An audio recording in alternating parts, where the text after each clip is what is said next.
বিয়ে করেছিলাম ভালোবেসে, আর মা হয়েছিলাম না চাইলেও। ভেবেছিলাম ওর ভালোবাসা পেয়ে নিজের ভিতরে একটা প্রাণ গড়ে তুলব, কিন্তু ওর জন্য তো আমি ছিলাম শুধু একটা দায়িত্ব, আর এক সময় একটা বাধা। আমি মেঘলা, বয়স তখন 27, 4 বছরের সংসার আমার স্বামী রুদ্রর সঙ্গে। আমরা প্রেম করে বিয়ে করেছিলাম।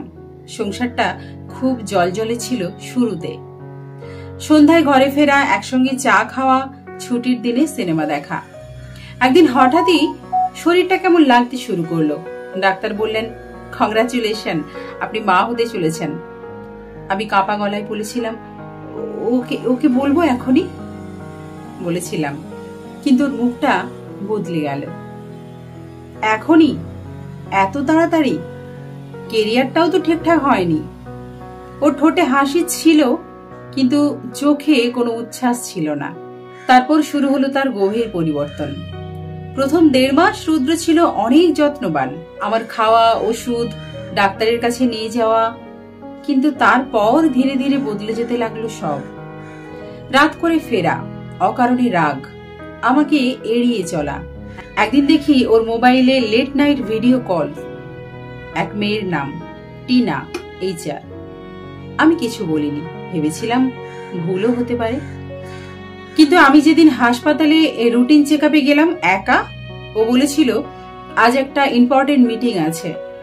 সেই দিনই সন্ধ্যায় বাসায় ফিরে ওর ব্যাগে দেখি একটা গিফট বক্স, তার মধ্যে একসঙ্গে পারফিউম, গোলাপি শাড়ি আর একটা কার্ড। 3 মাসের এই পথটা তোমার সঙ্গে ছিল জাদুর মতো, কার্ডে লেখা ছিল। আমি তখন 4.5 মাসের গর্ভবতী। তারপর আর কি, শুরু হলো ভাঙন। রুদ্র তখন রেগে গিয়ে বলেছিল, তুমি তো এখন শুধু শরীর নিয়ে পড়ে আছো, তোমার থেকে আমি একটু ভালোবাসা খুঁজে নিচ্ছি।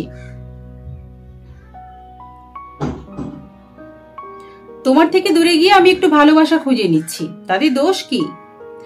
তখন আমার শরীর ভেঙে পড়েছিল, পিঠে ব্যথা, খাবারের বমি, রাতে ঘুম নেই।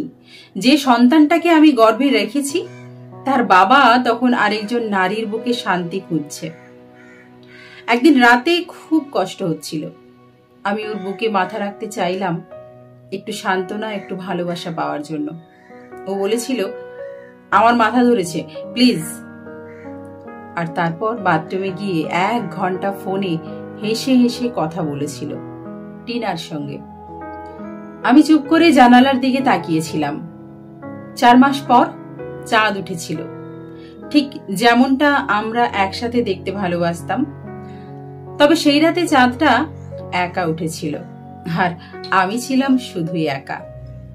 এরপর শুরু হয় আমার মাতৃত্বের যুদ্ধ। প্রসবের দিন ও আমার সঙ্গে ছিল না, বলে রেখেছিল অফিসের প্রেজেন্টেশন আছে। মা পাশে ছিল ওর বদলে।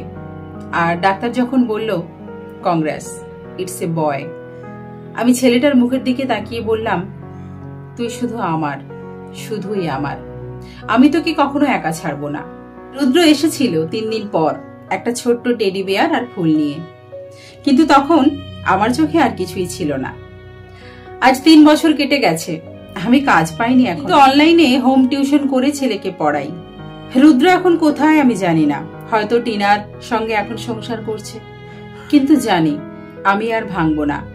আমি একজন মা, যাকে কেউ ভালোবাসেনি, কিন্তু যে ভালোবাসতে পেরেছে নিজের শরীর ভেঙে গড়ে তোলা একটি প্রাণকে, একটি জীবনকে। কেমন লাগলো আজকে আমার এই কাহিনীটা অবশ্যই সবাই কমেন্ট করে জানাবেন। সবাই খুব ভালো থাকবেন, সুস্থ থাকবেন। খুব তাড়াতাড়ি দেখা হবে পরের একটি কাহিনীতে। নমস্কার।